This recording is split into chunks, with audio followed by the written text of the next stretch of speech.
তো আসুন দেখি ওইখানে আমার এক ভাই বসে আছে, কি উদ্দেশ্যে বসে আছে এবং তার কি হয়েছে আসলে আমরা জানার চেষ্টা করবো তার সে কি উদ্দেশ্যে এখানে বসে আছে। তো আসুন শুনি। ভাইয়া, আপনি কেন বসে আছেন এইখানে? আসলে কি আর বলবো, নিজের কাছে তো আর ধরে রাখার কোনো বিষয় নাই। কথাগুলো উৎফুল্লভাবে মানুষকে বলে দেওয়াটাই ওটাই সব থেকে বেটার।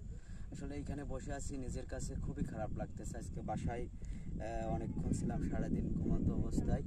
তো বাসা থেকে অনেকক্ষণ থাকার পরে নিজের কাছে খুবই খুবই খারাপ লাগতেছে। আমার সেই ইতিহাস, একটা ইতিহাস আছে। এই যে দেখছেন ওই সাইডে একটা বড়ই গাছ, দেখেন ওই যে ওই বড়ই গাছ আর এই বাবলার ঝোপ, এটা হচ্ছে আমার একটা ইতিহাসজনক একটা জায়গা। এখানে আমার জীবনের সব থেকে একটা ভালো সময় কেটেছিল এবং ভালো একটা উপভোগ, সেটা হচ্ছে ওই পাড়ে আমার একটা, আসলে বলতে কি, একটা রিলেশন করেছিলাম আমি।